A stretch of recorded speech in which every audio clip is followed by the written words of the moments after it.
میرے اور آپ کے آقا مولا حضور ختمی المرتبت صلی اللہ علیہ وآلہ وسلم اس دنیا پہ جلوہ گر ہوئے تھے۔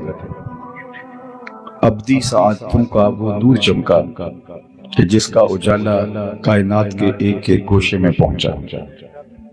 اس وقت دنیا کے اوپر جتنی بھی روشنی ہے، جتنا بھی اجالا ہے، خیر کی جتنی بھی قدریں موجود ہیں، یہ سب رسول رحمت صلی اللہ علیہ وآلہ وسلم کا فیضان اور آپ کی برکت اور وجود مسعود کا نور ہے۔ مجھے اور آپ کو اس بات پر اللہ کا لاکھ لاکھ شکر ادا کرنا چاہیے کہ ہمیں حضور علیہ السلام کا امتی ہونے کا شرف نصیب ہوا۔ اس وقت دنیا کی آبادی 8ویں ارب میں داخل ہو چکی ہے اور تقریباً 500 سے زیادہ الہامی اور غیر الہامی مذاہب دنیا کے اوپر پائے جا رہے ہیں۔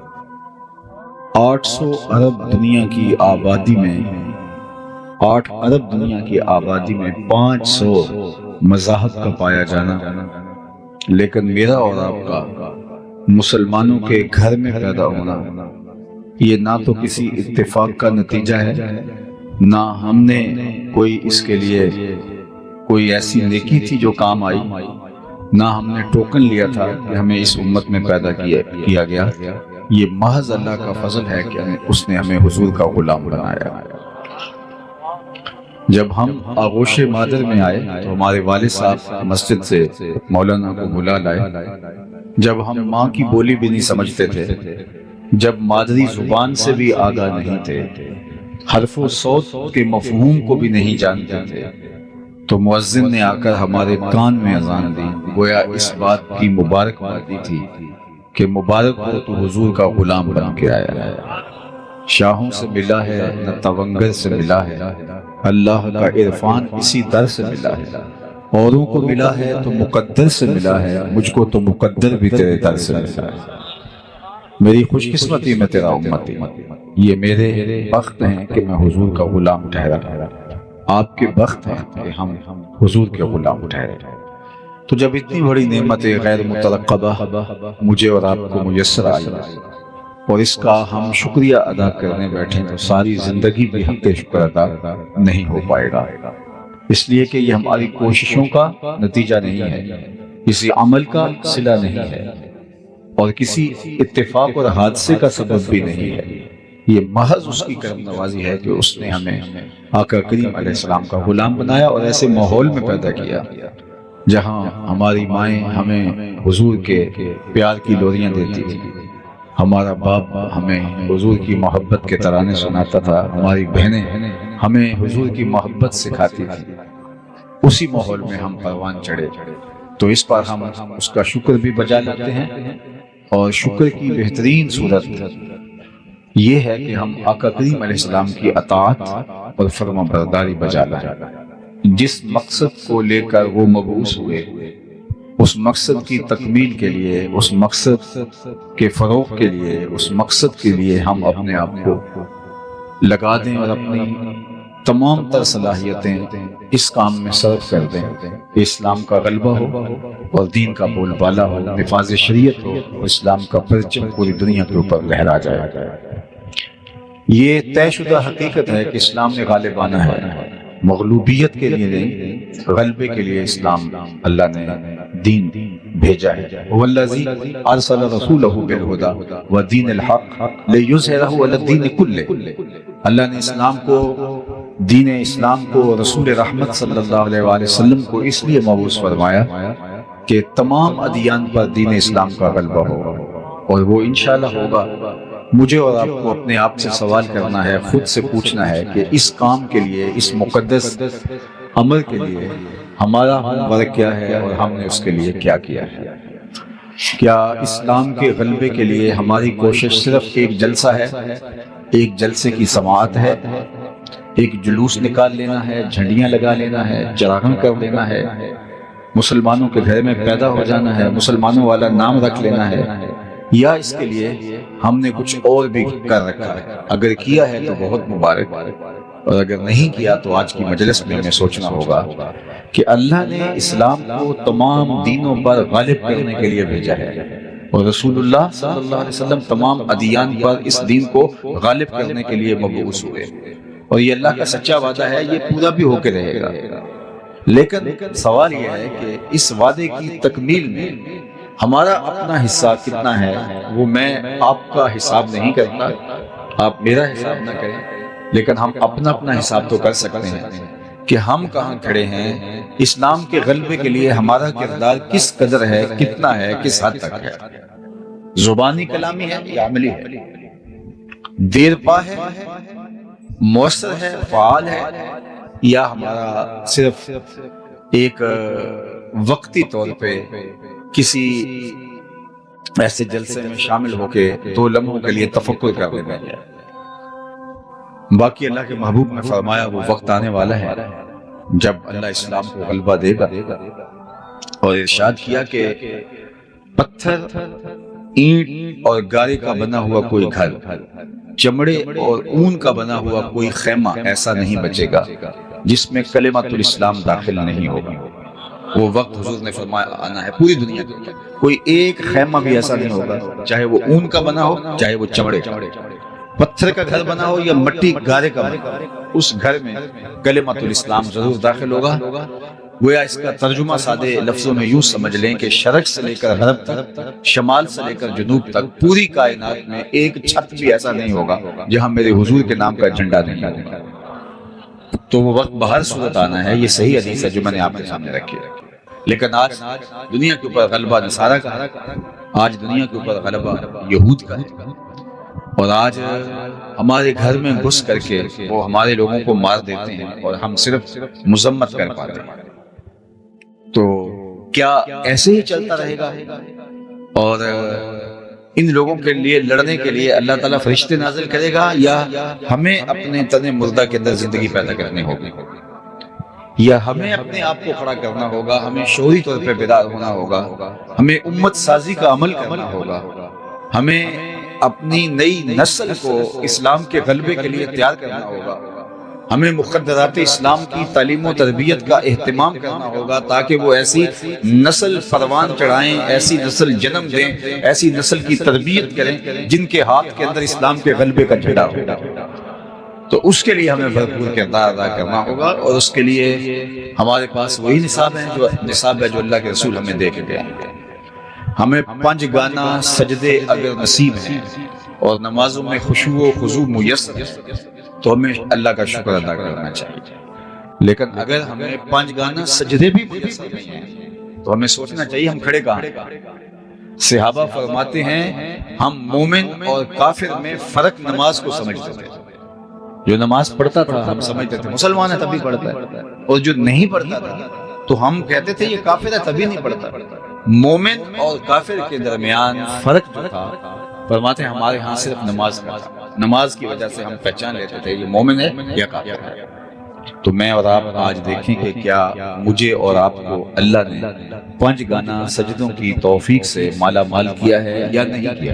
اگر ہم نے مالا مال کیا ہے تو پھر اگلا مرحلہ یہ ہے کہ نمازوں کے اندر خشوع، دل سوزی اور محبت، للہیت، اور اس کے اندر مکمل طور پہ خضوع ہمیں میسر ہے یا نہیں ہے، یا کہ ہم صرف وہ ایک رسم نماز ادا کر رہے ہیں، نماز کی حقیقت بھی ہمیں حاصل ہو پا رہی ہے یا نہیں پا رہی۔ اور اللہ نے مذمت کی ان نمازیوں کی جو نماز تو پڑھتے ہیں لیکن ان کی نماز سوائے دکھاوے کی ٹکروں کے اور کچھ نہیں ہوتا۔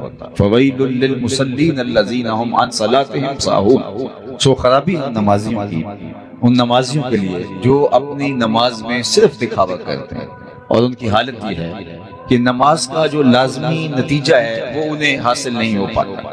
نماز کیا کرتی ہے؟ بے حیائی سے روکتی ہے، نماز کیا کرتی ہے؟ فحشاء سے روکتی ہے، نماز کیا کرتی ہے؟ احساس پیدا کرتی ہے، نماز کیا پیدا کرتی ہے؟ نظم و ضبط زندگی میں پیدا کرتی ہے۔ نظام، آپ کو نماز ایک باوقار، حساس، صالح، پاکیزہ مسلمان بناتی ہے۔ یہ نماز کا صلہ ہے، یہ نماز کا ثمرہ ہے، یہ نماز کا نتیجہ ہے۔ اور اگر ہمیں نماز کے نتیجے میں پاکیزگی نہیں ملتی، عفت قلب و نگاہ نصیب نہیں ہوتی، ہمارے اندر احساس ذمہ داری نہیں آتا، ہمارے اندر نظم و ضبط پیدا نہیں ہوتا، تو پھر ہمیں رک کے سوچنا پڑے گا کہ نتیجہ تو 100% نماز کا یہی آنے کا ہے جو قرآن نے بتایا ہے، لیکن ہمارے اندر اگر پیدا نہیں ہو رہا تو کہیں کوئی سکم ہے، کوئی مسئلہ ہے۔ تو نئے سرے سے اپنی نمازوں کا ہمیں جائزہ لینا ہوگا، اور 5 گانا سجدوں کے ذریعے سے ہمیں ایک صالح، پاکیزہ اور ایک حساس مسلمان کی صورت کے اندر اپنے آپ کو آگے لے کر بڑھنا ہوگا، اور پھر اس نظم کے اندر لوگوں کو شامل کر کے ایک صالح معاشرت کی تشکیل دینے کی ہمیں کوشش کرنی ہوگی۔ اس کے بعد مجھے اور آپ کو ہمارے مالک نے، ہمارے رب نے جن صالح اقدار کا اور جن اخلاقیات کا حامل دیکھنا چاہا ہے، ہم اپنے اندر اس کا جائزہ لیں۔ میں آپ کے سامنے ایک حدیث عرض کرنا چاہتا ہوں۔ اللہ کے محبوب ایک دن وضو فرمانے لگے، اور صحابہ وضو کے پانی کو زمین پر نہیں گرنے دیتے۔ کائنات میں کوئی ایسا عاشق نہیں دیکھا ہوگا جیسے عاشق صحابہ ہیں۔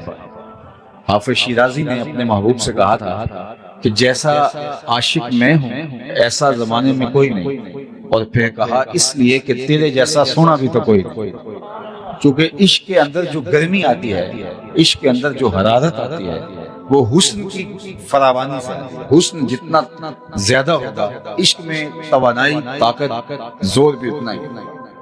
تو کائنات کے اندر اگر صحابہ جیسے کوئی عاشق زمانے نے نہیں دیکھے تو حضور جیسا کوئی سونا بھی تو نہیں۔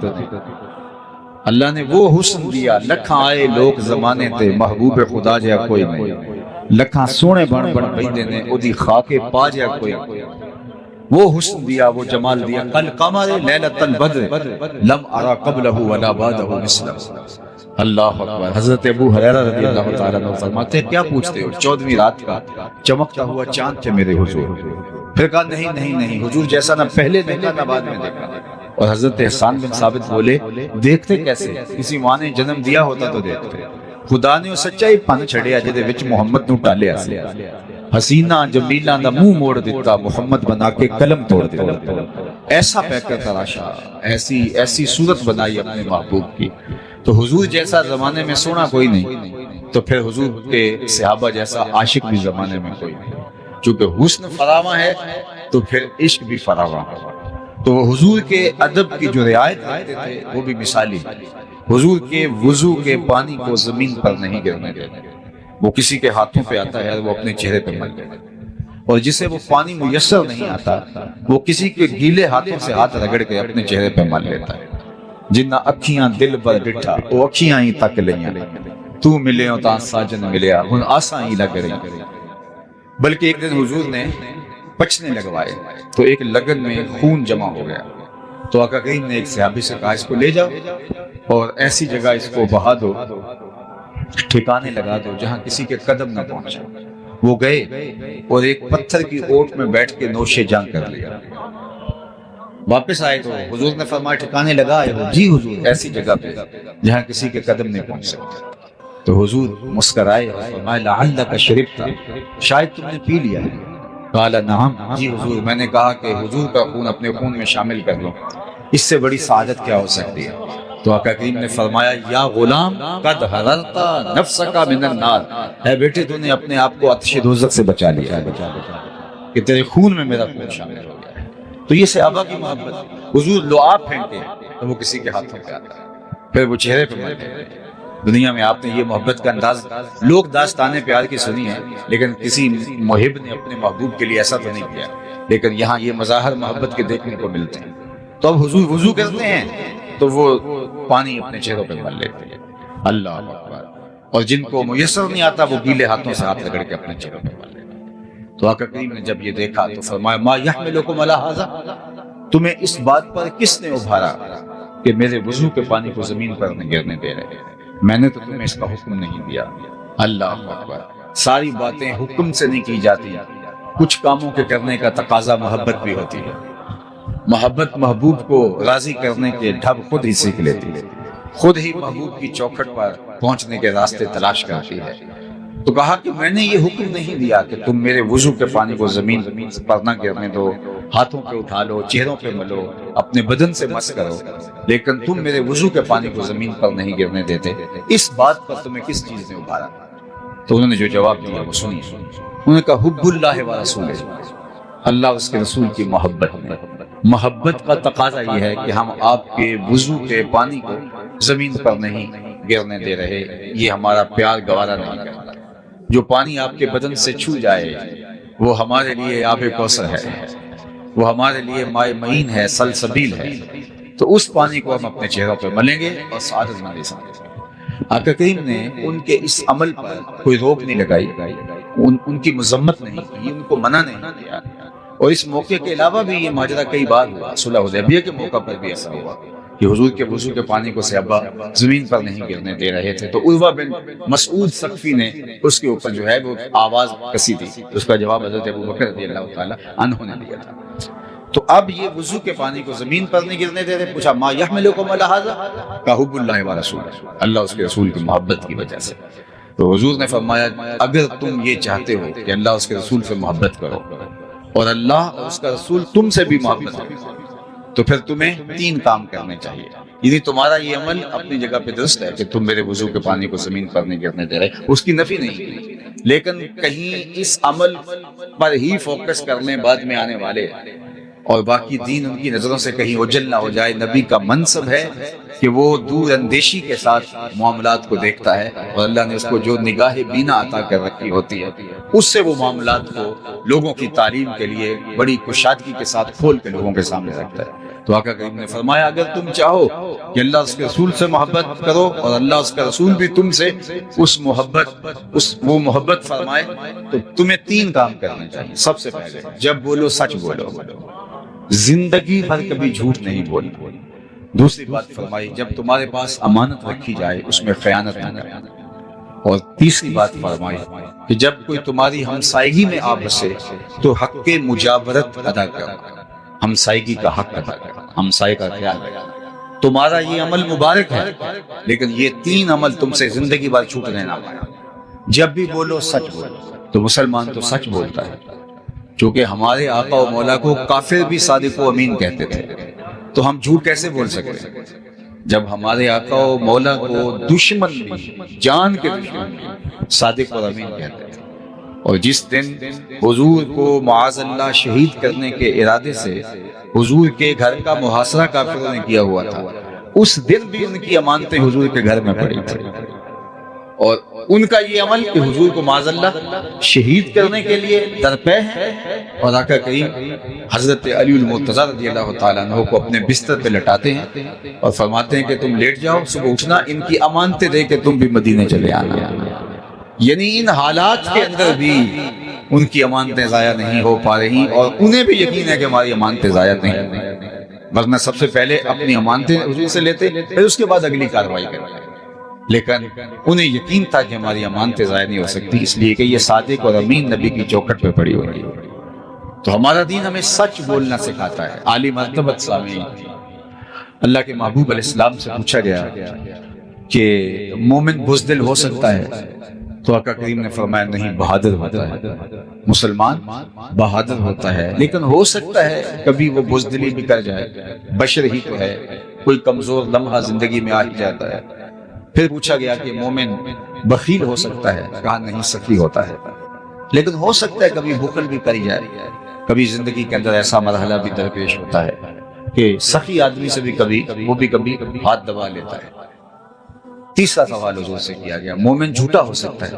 فرمایا جھوٹا نہیں ہو سکتا، یہ طے ہے کہ مومن ہو جھوٹا ہو یہ نہیں ہو سکتا۔ مجھے اور آپ کو اس آئینے میں اپنی شکل دیکھنی چاہیے۔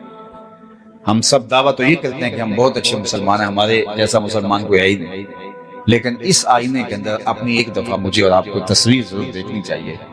ہماری زندگی سچائی سے جڑی ہے یا جھوٹ اور مکر و فریب سے جڑی ہے؟ تو مومن جھوٹا نہیں ہوتا، مومن سچ کا عادی ہوتا ہے اور سچائی کے ساتھ جڑا ہوا ہوتا ہے، اور سچ بولنے والا ایک مطمئن زندگی گزارتا ہے۔ جھوٹ بول کے آپ کسی کو دھوکہ دینے میں کامیاب بھی ہو جائیں اور اس سے جو مقصد حاصل کرنا چاہے وہ کر بھی لیں، پھر بھی اطمینان قلب حاصل نہیں ہوگا۔ سچ بول کے آپ نقصان بھی اٹھا لیں، پھر بھی آپ کو طمانینت قلبی نصیب ہوگی۔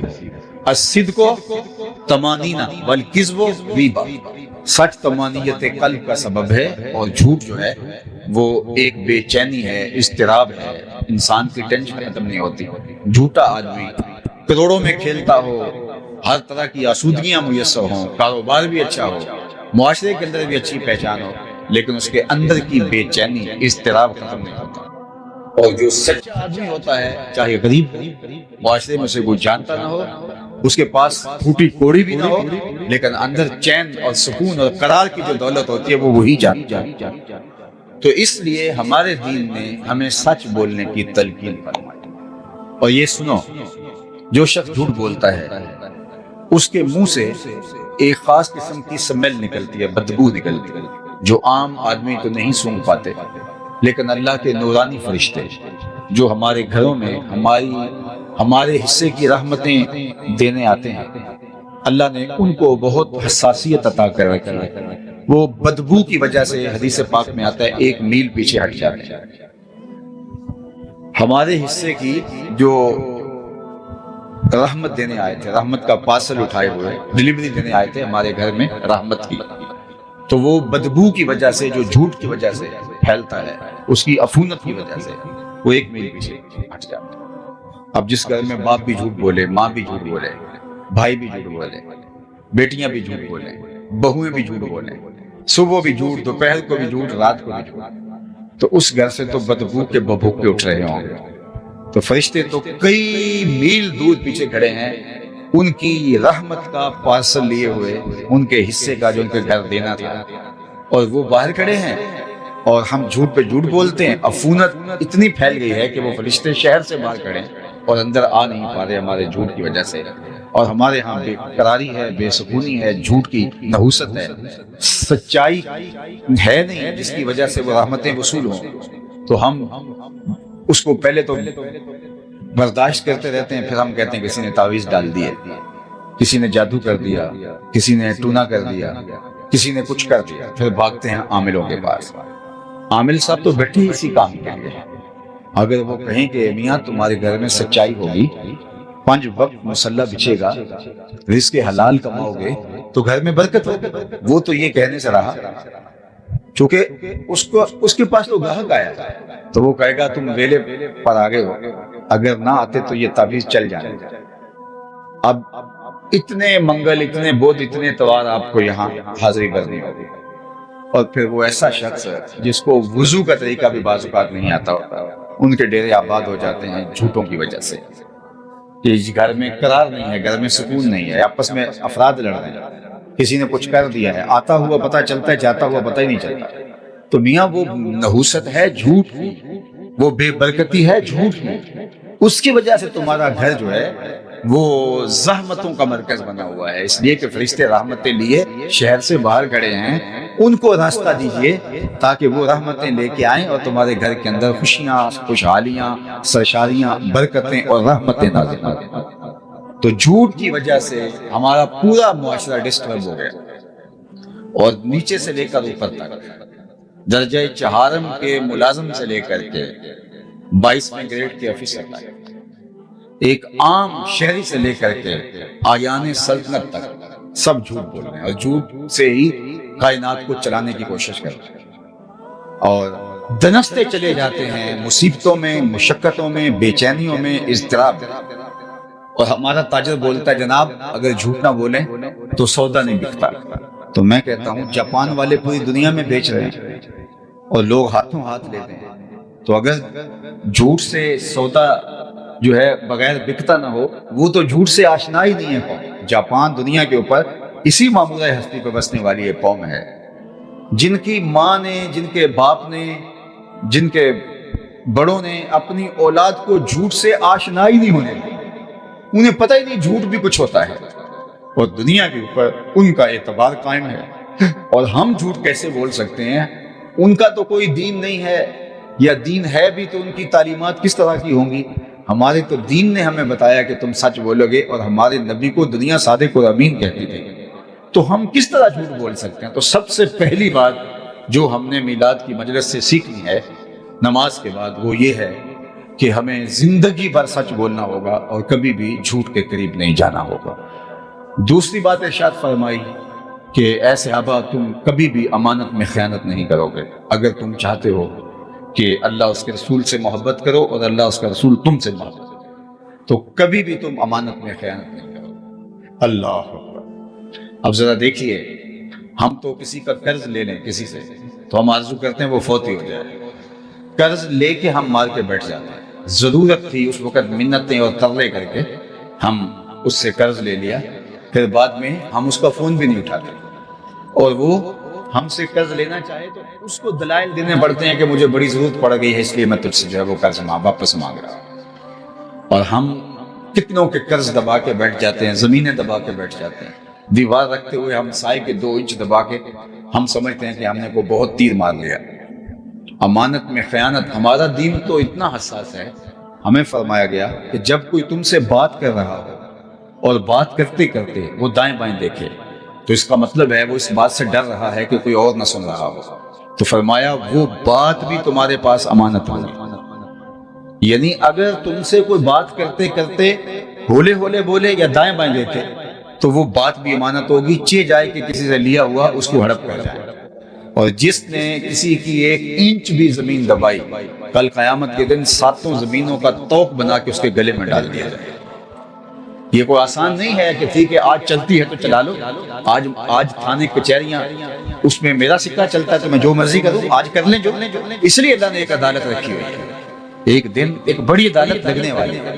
یہاں سول کورٹ میں مکر فریب سے جیت جاتے ہیں تو آپ کا مخالف جو ہے وہ چلا جاتا ہے جو ہے وہ سیشن کورٹ میں، وہاں جیت جاتے ہیں، ہائی کورٹ میں، اور سپریم کورٹ تک بھی اگر کوئی جیت جاتا ہے تو چلو دنیا میں جیت جاتا ہے، مکر و فریب سے، رشوت سے، اصل و رسوخ سے، سفارش سے۔ لیکن سپریم کورٹ سے آگے بھی ایک عدالت ہے جو لگنے والی ہے، جس میں رشوت نہیں چلتی، جس میں انصاف ہوگا، جس میں ترازو کے دونوں پلڑے برابر برابر تولیں گے، جس میں ایک ایک چیز کا حساب ہوگا، ایک ایک چیز کا، حرکات کا بھی اور سکانات کا، تو وہ دنانے والا ہے۔ تو کتنا سخت ہے جو امانتوں میں خیانت کرتے ہیں، اور پھر اللہ تعالیٰ جل شانہ جو ہے وہ قیامت کے دن پھر وہ حساب جو ہے وہ بے بات کر دے گا۔ اور قیامت کے دن کیا ہوگا؟ اگر کسی نے کسی کا کچھ دبایا ہوا ہے تو اس دن تو وہ چیز تو دے نہیں سکے گا، وہ تو یہیں چھوڑ گیا ہے، زمین بھی یہاں چھوڑ گیا، جائیداد بھی یہاں چھوڑ گیا، تو پھر اس دن کیا دے گا؟ اس دن جو سکہ رائج الوقت ہوگا قیامت کے دن وہ اعمال ہوں گے۔ تو جان چھڑانی پڑے گی اپنے عمل دے کے، اور اگر عمل دے کے بھی جان نہ چھوٹ رہی ہوگی تو پھر اس کے گناہ لینے پڑے گا۔ اور یہ کتنا بڑا کھاتا ہے؟ ایک تابعی کا قول ہے کہ جس نے کسی کے 3 پیسے دبائے، کتنے پیسے؟ 3 پیسے، اس کو اس کے بدلے میں قیامت کے دن 700 نمازیں جو جماعت کے ساتھ ادا کی گئی ہیں وہ دینا پڑے گا۔ 3 پیسوں کے بدلے میں 700 نمازیں با جماعت ادا کی گئی وہ دینا پڑے گا۔ تو میں تو کہتا ہوں اگر 1-2 ہزار بھی اگر کسی کا دینا ہوا تو ساری زندگی کی کمائی، حج عمرے، زکاتیں، سب کچھ 1000-2000 میں چلا جائے گا۔ تو اس بات کے اندر ہمیں اپنے کھاتے کو صاف کرنا چاہیے۔ کسی کی امانت، یہ بات کا ساری زندگی رشوت لے کے، لوگوں کا مال کھا کے، آخری عمر میں حج عمرہ کر لیا، ٹوپی پہن لی اور اگلی صف میں نمازیں پڑھنے لگ گئے۔ میں ان کی نمازوں کی توہین نہیں کرتا، جن سے مال لوٹا ہے ان کا مال دینا بھی واجب ہے۔ اس حج سے، اس عمرے سے وہ حقوق العباد جو ہیں ان کی تلافی نہیں ہوگی، وہ تلافی کرنی پڑے گی اور وہ دینا پڑے گا ان کا مال۔ تیسری بات اللہ کے محبوب نے ارشاد فرمائی صحابہ کو، وہ یہ تھی کہ تمہاری ہمسائیگی میں اگر کوئی آ بسے تو تم نے حق مجاورت ادا کرنا ہے، ہمسائے کے حق کو ادا کرنا ہے۔ اللہ کے محبوب فرماتے ہیں مجھے ہمسایوں کے حقوق کے حوالے سے اس قدر تاکیدات کی گئیں کہ مجھے لگا کہ ہمسایہ کہیں وراثت میں حقدار نہ ٹھہرا دیا۔ اور قیامت کے دن جو اللہ کے سامنے سب سے پہلا شخص کسی کی شکایت لے کے حاضر ہوگا وہ ہمسایہ ہوگا۔ سب سے پہلا شخص ہمسایہ ہوگا جو قیامت کے دن کہے گا کہ مالک اس نے مجھے تنگ کیا، اس نے مجھے اذیت پہنچائی۔ تو ہمسایہ ماں جایا ہوتا ہے، یعنی اس کی مثل ہوتا ہے، اور اس کی ہمسائیگی کا حق، مجاورت کا حق ہمیں ادا کرنے کی تلقین کی گئی ہے۔ اور ہمسایہ صرف وہ نہیں ہوتا جس کی دیوار ہماری دیوار کے سامنے ہو، ساتھ لگتی ہو، یا جس کا دروازہ ہمارے دروازے کے سامنے ہو۔ 40 گھروں تک ہمسائیگی ہوتی ہے، اور اگر ہم صرف ہمسائیگی کا خیال رکھنا شروع کر دیں تو معاشرے کے دکھ مٹ سکتے ہیں۔ کسی بھی علاقے میں 40 گھر ایک دوسرے کے دکھ سکھ کے ساجی ہو جائیں، ان کی بیٹیوں کو اپنی بیٹیاں سمجھ رہے ہیں، جب وہ جوان ہوں تو ان کی شادی اپنا ذمہ سمجھیں، ان کے بچوں کی تعلیم اپنی ذمہ سمجھیں، جو غریب ہیں امیر ذمہ داری لے لیں، غریب اور امیر یہ ہمسائیگی کے حق کو ادا کریں، صرف اس اسلام کے دیے ہوئے نظام مجاورت جو ہمسائیگی کا نظام ہے اس کو اختیار کریں تو یہ معاشرہ جنت نظیر بن جاتا ہے، یہ معاشرہ جنت نظیر بن جاتا ہے، صالح معاشرہ بن جاتا ہے۔ لیکن ہم شاید دین کے مفہوم کو نہیں سمجھے، ہم نے چند عبادات کو، سجدوں کو، رکوع و قیام کو دین سمجھ لیا، لیکن وہ اس کو بھی کب سمجھا؟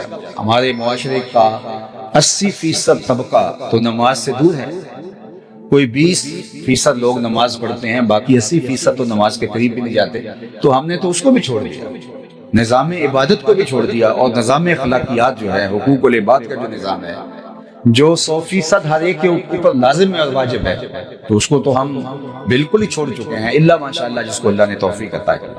تو حضور کے مبارک میلاد میں آنے والوں، آج یہ 3 باتیں بلکہ یہ 4 باتیں اپنے پلے باندھ کے لے جاؤ اور عمل کرنے کی کوشش کرو، جو کوشش میں ہیں اور پہلے عمل پیرا ہے وہ اس کا حجم بڑھا دیں کہ ہم 5 گانا نماز کبھی بھی ترک نہیں کریں گے انشاءاللہ، ہم کبھی بھی جھوٹ نہیں بولیں گے، ہم کبھی بھی امانت میں خیانت نہیں کریں گے، اور ہم کبھی بھی اپنے ہمسائے کے ساتھ برا سلوک نہیں کریں گے۔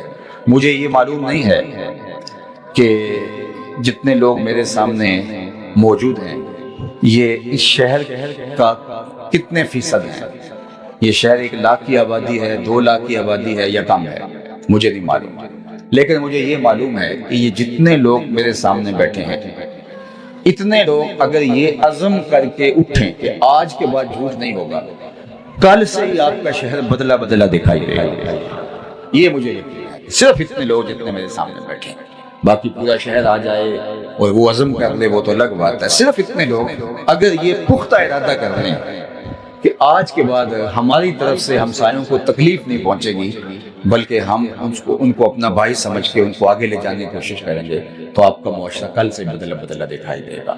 میں بارگاہ عزتی میں دعا گو ہوں کہ آج کے اس اجتماع کا ایک ایک لمحہ اللہ قبول فرمائے، اور ابھی جامع مسجد گلزار مدینہ کا افتتاح کیا گیا، صوری اور معنوی اعتبار سے بہت خوبصورت مسجد ہے جو مجھے ایک دیہات میں دیکھنے کو ملی۔ اللہ کی بارگاہ میں دعا ہے ہمارے ان دوستوں کے لیے جنہوں نے اس مسجد کی تعمیر کا بیڑا اٹھایا اور پھر اس کو تکمیل کی منزل تک پہنچایا، اللہ اس کے بدلے میں ان کو بہتر اجر عطا فرمائے۔ جس نے ایک تتر کے گھونسلے کے برابر بھی مسجد بنائی، ایک جانور ہے چھوٹا سا کتات، اس کے گھونسلے کے برابر بھی، وہ آدھی اینٹ کا گھونسلہ ہوتا ہے، پوری اینٹ کا نہیں ہوتا، جس نے اس کے گھونسلے کے برابر بھی مسجد بنائی، فرمایا گیا اللہ اس کا گھر بھی جنت میں بنا گا، اور خوش نصیب ہیں وہ لوگ جو اللہ کے گھر تعمیر کرتے ہیں۔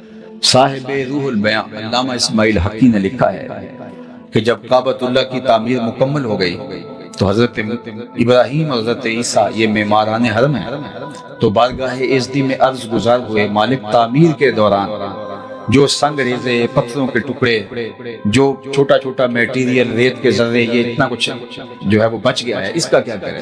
یہ کعبۃ اللہ کی دیواروں سے دوران تعمیر یہ اتنا میٹیریل جمع ہوا ہے، اس کو دریا میں، سمندر میں بہا دیں، دفن کر دیں، پہاڑوں پہ پھیلا دیں، کیا کریں؟ تو حکم ہوا اس کو تم ایک جگہ مطاف میں جمع کر دو، اس کا انتظام ہم خود کرتے ہیں۔ تو وہ سارا میٹیریل، جس میں چھوٹے چھوٹے پتھر کے ٹکڑے تھے، ریت کے ذرے تھے، سنگ ریزے تھے، میٹیریل تھا، وہ سارا بکھرا ہوا جمع کر کے مطاف میں ڈھیر لگا دیا گیا۔ تو جبریل امین حاضر خدمت ہوا اور اپنا نورانی پر بچھایا، اور یہ سارا میٹیریل ان کے پر پہ ڈال دیا گیا۔ پھر وہ اس میٹیریل کو لے کے اڑے، جب افق کے برابر ہوئے تو انہوں نے اپنے پر کو جھٹک دیا، تو وہ سارے ذرے، ریت کے، سنگ ریزے، پتھر کے چھوٹے چھوٹے ٹکڑے اور کنکر پوری دنیا کے اوپر بکھر گئے۔ کہتے ہیں جہاں جہاں کوئی پتھر کا ٹکڑا یا ریت کا ذرہ گرا تھا وہاں وہاں مسجد بنے، اور یہاں بھی کوئی چھوٹا سا سنگ ریزہ گرا تھا، اور آج یہاں خوبصورت مسجد منصہ شہود پہ آئی ہے۔ اللہ اس مسجد کو نمازیوں سمیت آباد رکھے، پورے علاقے کے لیے رشد و ہدایت کا مرکز اور ذریعہ بنائے، اور آپ لوگ جس شوق کے ساتھ تشریف لائے بہتر جزا اجر عطا فرمائے۔ ادارۃ المصطفیٰ حلقہ عبد الحکیم کے جملہ دوستوں کو اللہ بہتر صلہ اجر جزا دے۔ وآخر